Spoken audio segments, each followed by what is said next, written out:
हर suit पहनने वाला इंसान अमीर नहीं होता। ठीक उसी तरह से हर साधारण कपड़ा पहनने वाला इंसान गरीब नहीं होता।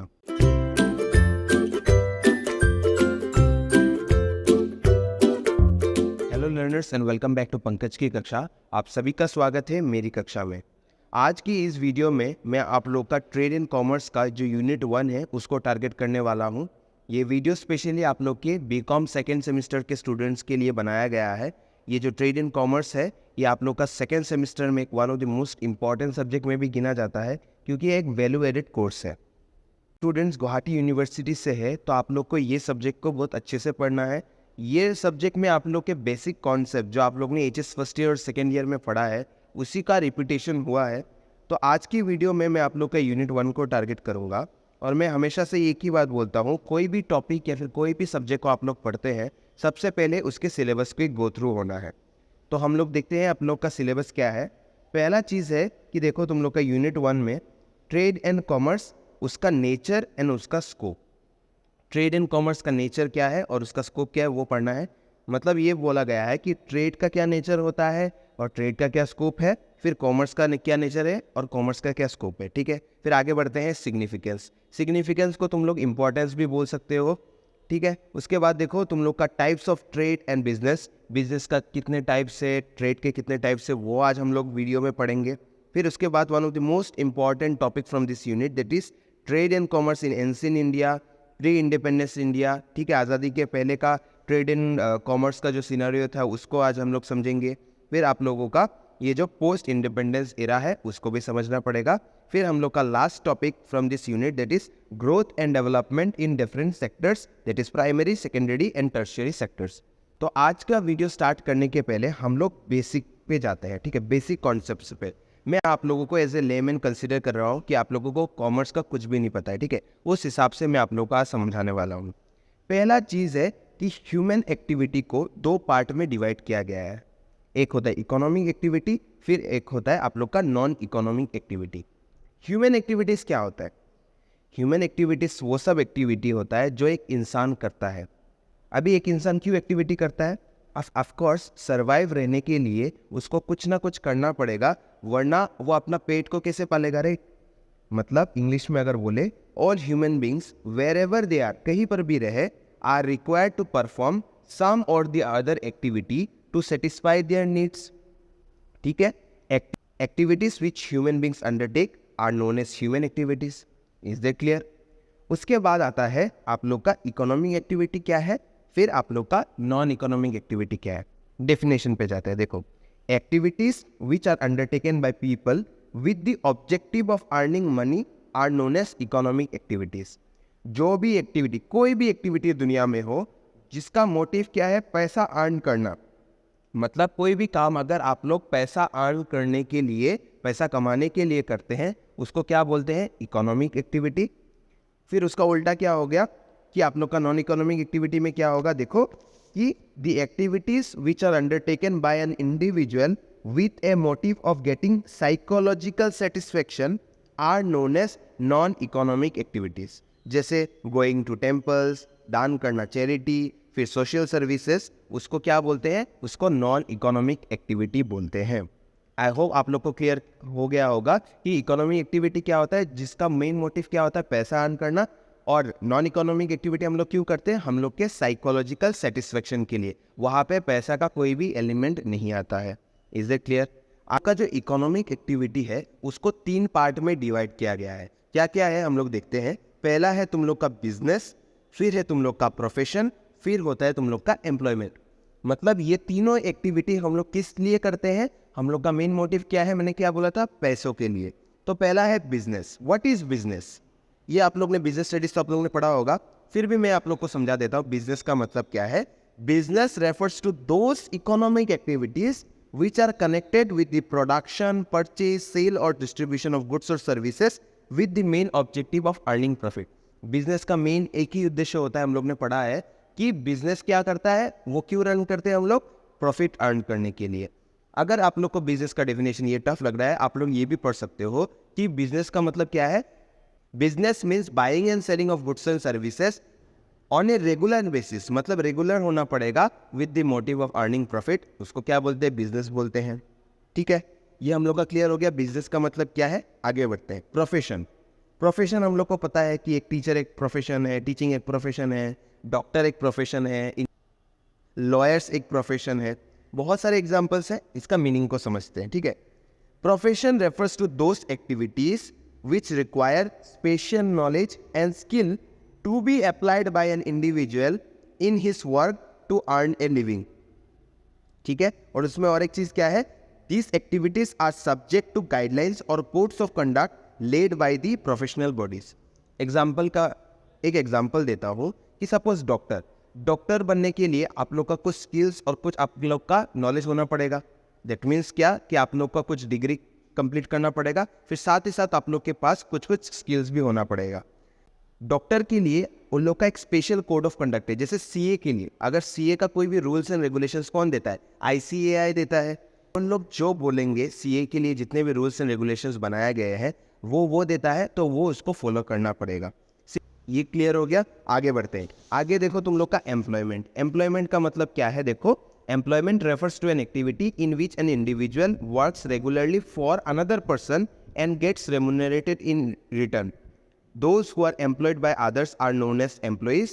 The person who engage others to work regularly for them are known as employers. मतलब एम्प्लॉयमेंट में क्या होता है, एक इंसान और एक इंसान को नौकरी पे रखता है। जो नौकरी पे काम कर रहा है उसको एम्प्लॉयज बोलते हैं, और जो जॉब दे रहा है उसको एम्प्लॉयर बोलते हैं। आई होप आप लोग को बिजनेस, प्रोफेशन और एम्प्लॉयमेंट का मीनिंग क्लियर हो गया होगा। तो तुम लोग का नॉन इकोनॉमिक एक्टिविटी में क्या क्या आता है, लव, पेट्रियटिज्म, सोशल वेलफेयर। ठीक है, इसको हम लोग को इंडेप्थ में पढ़ने का कोई ज़रूरत नहीं है। फिर आते हैं हम लोग का इस यूनिट का एक सबसे इम्पॉर्टेंट टॉपिक कि ये जो बिजनेस, प्रोफेशन, एम्प्लॉयमेंट था इकोनॉमिक एक्टिविटी में, अभी बिजनेस एक्टिविटी का भी कुछ कुछ सब डिविजन है। क्या क्या है इसको समझते हैं। बिजनेस एक्टिविटी को पहले दो पार्ट में डिवाइड किया गया है। पहला है तुम लोग का इंडस्ट्री, फिर नेक्स्ट है तुम लोग का कॉमर्स। Is it clear? पहला है तुम लोग का इंडस्ट्री, फिर है तुम लोग का कॉमर्स। एक एक करके समझते हैं। फिर तुम लोग का जो इंडस्ट्री है उसको तीन पार्ट में डिवाइड किया गया है, प्राइमरी इंडस्ट्री, सेकेंडरी इंडस्ट्री और टर्शियरी इंडस्ट्री। फिर कॉमर्स को दो पार्ट में डिवाइड किया गया है, जो कि है तुम लोग का ट्रेड और फिर तुम लोग का aids to trade. Aids to trade भी बोल सकते हो या फिर ऑक्सिलरीज टू ट्रेड भी बोल सकते हो। Is that clear? एक एक करके अभी समझते हैं। पहला बात है कि तुम लोग का इंडस्ट्री का मतलब क्या है। इंडस्ट्री का मतलब होता है, industry refers to an activity which converts raw material into useful products. Industry includes activities related to production and processing as well as activities related to rearing and reproduction of animals or other living species. मतलब industry का मतलब होता है जहाँ पे एक raw material से हम लोग एक फिनिश्ड प्रोडक्ट्स बनाते हैं, उसको इंडस्ट्री बोला जाता है। या फिर हम लोग बोल सकते हो कोई भी एनिमल है उसका रिप्रोडक्शन करके भी अगर हम लोग कुछ बनाते हैं, जैसे आप लोग का पोल्ट्री फार्मिंग हो गया। फिर आप लोग ने देखा होगा कि आप लोग का फिशरीज जो होते हैं कि उनका ब्रीडिंग करवा के उनका प्रोडक्शन बढ़ाते हैं हम लोग, उसको भी इंडस्ट्री में गिना जाता है। Is that clear? तो अब पहले हम लोग इंडस्ट्री को समझेंगे, फिर हम लोग ट्रेड, फिर कॉमर्स पे शिफ्ट होंगे। ठीक है, तो पहला देखो प्राइमरी इंडस्ट्री। प्राइमरी इंडस्ट्री का मतलब क्या है? Primary industry include all those industries which are concerned with extraction of natural resources and reproduction of living species।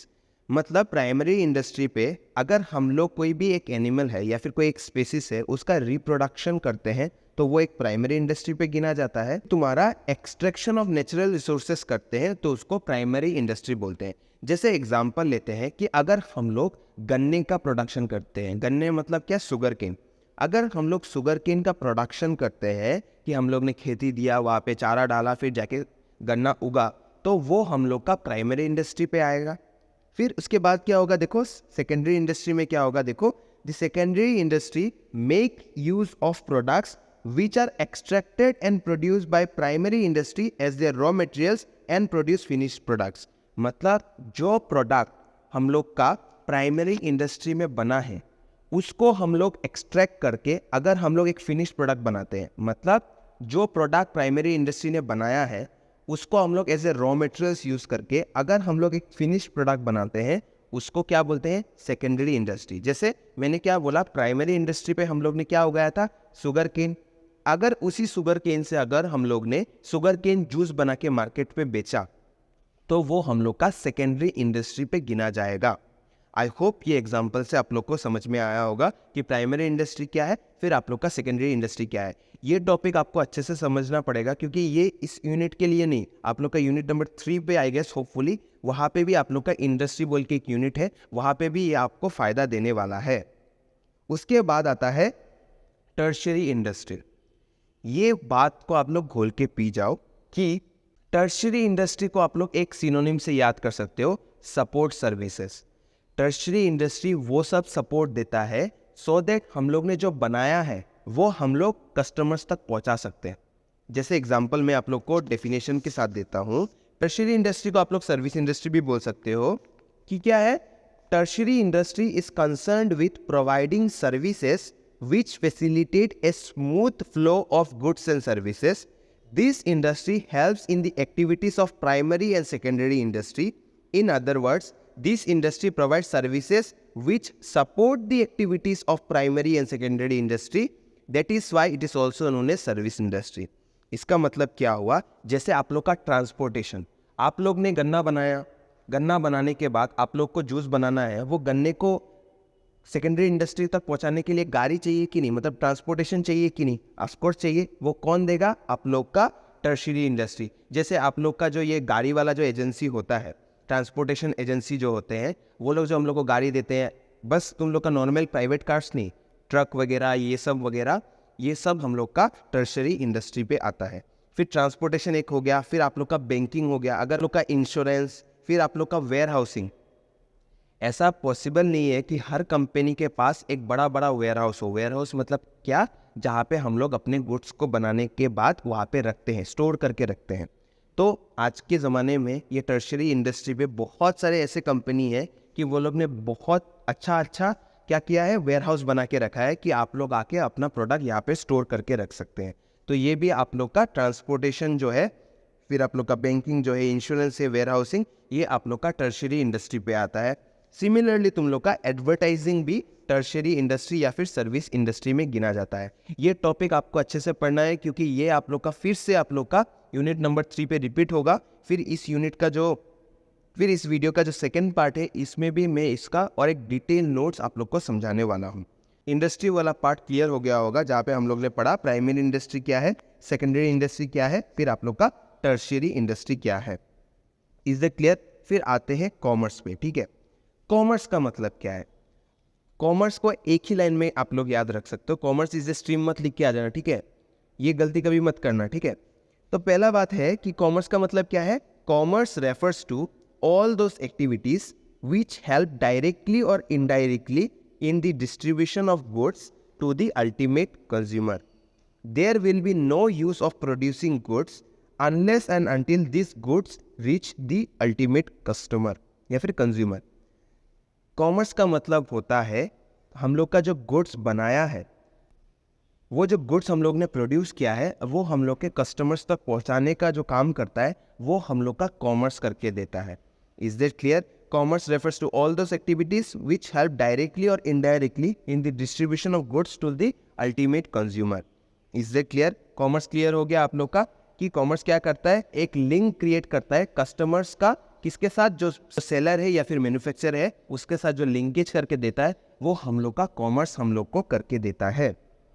ठीक है, फिर उसके बाद आता है कॉमर्स का 2 सब डिवीजन होता है। ये मैंने डायग्राम में नहीं दिया था क्योंकि वहाँ पे स्पेस पे नहीं आ रहा था। ये जो कॉमर्स है उसका 2 पार्ट है। एक होता है आप लोग का ट्रेड, फिर आप लोग का नेक्स्ट क्या है, आप लोग का एड्स टू ट्रेड या फिर ऑक्सिलरीज टू ट्रेड, जो मैंने बोला था। ट्रेड में भी आप लोग का 2 पार्ट है। 2 पार्ट क्या क्या है, आप लोग का इंटरनल ट्रेड है, फिर आप लोग का एक्सटर्नल ट्रेड है। फिर इंटरनल ट्रेड को भी 2 पार्ट में डिवाइड किया गया है। एक आप लोग का है होलसेलर, फिर एक है आप लोग का रिटेलर, या फिर ये भी बोल सकते हो रिटेल ट्रेड या फिर होलसेल ट्रेड। फिर आप लोग का एक्सटर्नल ट्रेड में 3 पार्ट है आप लोग का, एक्सपोर्ट, फिर इंपोर्ट, फिर एंट्रीपोर्ट। इसको पहले समझते हैं, फिर आप लोग का एड्स टू ट्रेड पे आएंगे। पहला है आप लोग का ट्रेड। ट्रेड का मतलब क्या है? ट्रेड का मतलब है buying and selling of goods and services. Business में क्या था? Buying and selling of goods and services on a regular basis with the motive of earning profit को बिजनेस बोलते हैं। लेकिन सिर्फ बाइंग एंड सेलिंग अगर है तो उसको ट्रेड बोला जाता है। मतलब अगर ट्रेड का डेफिनेशन आता है तो आप लोग क्या लिखोगे कि trade is an integral part of commerce, it refers to buying and selling of goods and services. खरीदना या फिर बेचने को ही ट्रेड बोला जाता है। उसमें आप लोग का दो सब डिवीजन है, मैंने बोला है, एक है आप लोग का इंटरनल ट्रेड, फिर एक है आप लोग का एक्सटर्नल ट्रेड। आप लोग का इंटरनल ट्रेड क्या है? इंटरनल, जैसे आप लोग का इंटरनल फीलिंग्स, आप किसी से प्यार करते हैं लेकिन आपने उसको बताया नहीं है, ये आपके मन के अंदर है, तो वो आपको इंटरनल फीलिंग्स हो गया या फिर इनर फीलिंग्स हो गया, राइट। सिमिलरली इंटरनल ट्रेड, कोई भी एक्टिविटी, बाइंग एंड सेलिंग जो है, जो मैंने ट्रेड का मीनिंग बोला है, जब वो हम लोग का जियोग्राफिकल लोकेशन, अगर इंडिया अगर हम लोग का कंसीडर कर रहे हैं तो इंडिया के जियोग्राफिकल बाउंड्री के अंदर जितना भी बाइंग एंड सेलिंग होगा उसको इंटरनल ट्रेड बोलेंगे। फिर आप लोग का जब हम लोग बॉर्डर पार करके हम लोग का पाकिस्तान में घुस जाएंगे या फिर बांग्लादेश में घुस जाएंगे तो वो हम लोग का क्या होगा? एक्सटर्नल ट्रेड होगा। सेम मीनिंग इज सेम तुम लोग का, buying and selling of goods and services तब क्या होगा? आउटसाइड द ज्योग्राफिकल बाउंड्रीज, और इंटरनल में क्या होगा? With in the geographical boundaries. Is that clear? फिर आप लोग का आते हैं कि होलसेल ट्रेड क्या है। होलसेल आप लोग ने बहुत बार सुना होगा। होलसेल ट्रेड में क्या होता है कि वहाँ पे हम लोग ज़्यादा सामान खरीद सकते हैं, और अगर हम लोग बल्क में खरीदेंगे ऑफ कोर्स वहाँ पे एक सामान हम लोग नहीं करते हैं। होलसेल ट्रेड में क्या होता है? वहाँ पे buying and selling of goods and services होता है, लेकिन इन बल्क अमाउंट आप लोग एक सामान नहीं खरीद सकते। अगर सपोज आप लोग पेन खरीदने गए एक होलसेल मार्केट में, एटलीस्ट आप लोग को 1 डजन या फिर एटलीस्ट 100 पीस आप लोग को खरीदना पड़ेगा, तब जाके आप लोग को थोड़ा सा बेनिफिट मिलेगा। डेफिनेशन पे आते हैं, क्या है देखो होलसेल ट्रेड पे, it refers to buying and selling of goods and services in large quantities. Exactly, the wholesalers buys goods directly from the manufacturer and sell goods to the retailers. Wholesaler का काम क्या है? जैसे मैं example देता हूँ कि एक इंडस्ट्री है, उसने एक पेन बनाया, बहुत सारा पेन बनाया।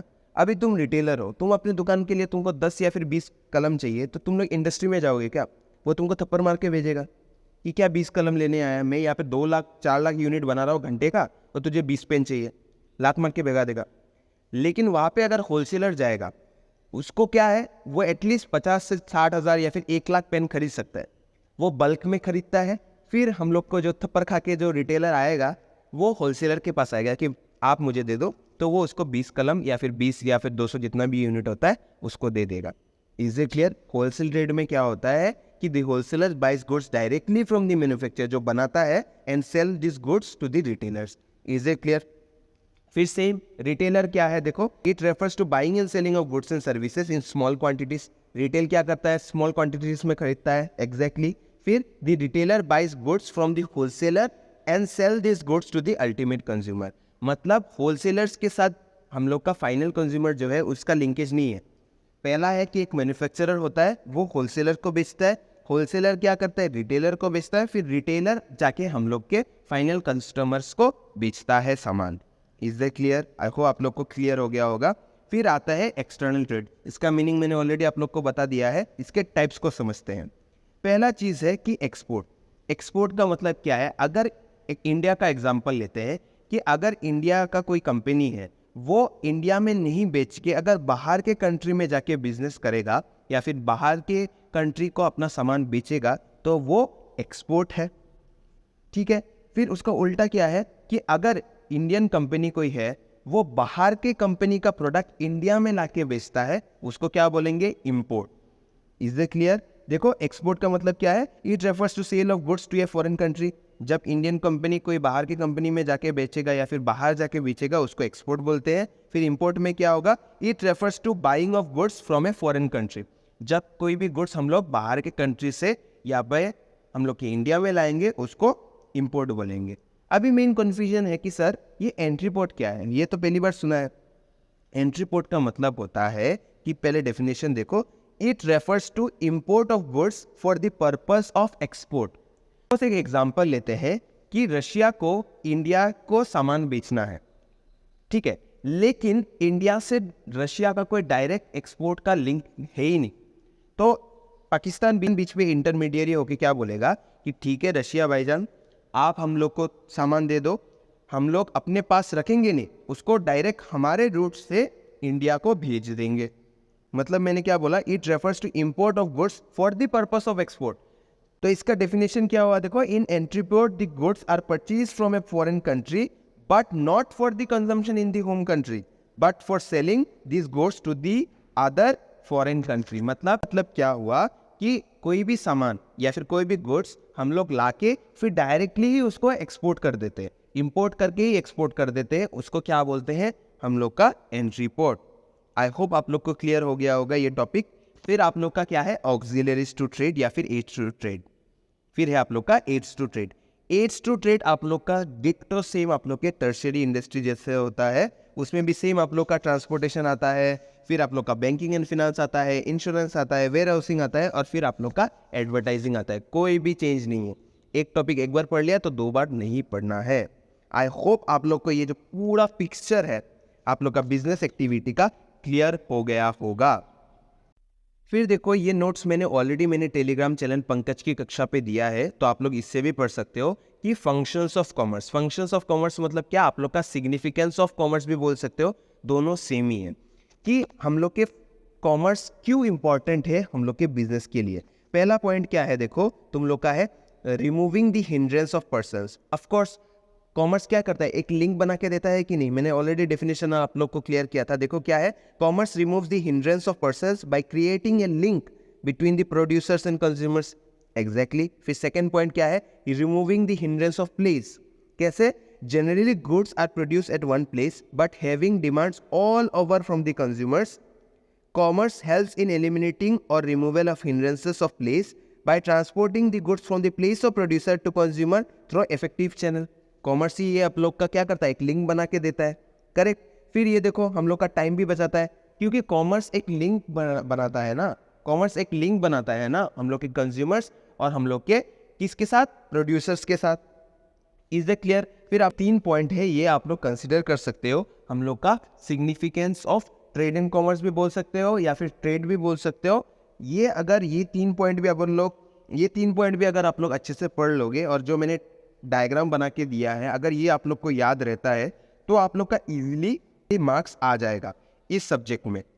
इस वीडियो के नेक्स्ट पार्ट में मैं आप लोग का जो मेन पार्ट है आप लोग का trade and commerce in pre independence era या फिर पोस्ट इंडिपेंडेंस इरा या फिर एंशियंट इंडिया, फिर आप लोग का ग्रोथ, ये जो primary industry, secondary industry, tertiary industry जो मैंने अभी आज समझाया है उसका मैं नेक्स्ट वीडियो में आप लोग का डिटेल एक्सप्लेनेशन दूंगा और आप लोग को वो वीडियो भी मिस नहीं करना है। आशा करता हूँ कि आप लोग को समझ में आया होगा। आप लोग ने बहुत सपोर्ट किया है, मैं डिनाई नहीं करूँगा, लेकिन मैं आशा करता हूँ कि आप लोग फ्यूचर में भी उसको सपोर्ट करेंगे और आप लोग अपने दोस्तों को ये वीडियो शेयर करेंगे, क्योंकि शेयरिंग इज़ केयरिंग। इस चैनल को सब्सक्राइब कर सकते हैं, like and share and subscribe करके ज़रूर जाना है। और मैं आशा करता हूँ कि जल्दी हम लोग मिलेंगे नेक्स्ट कक्षा में।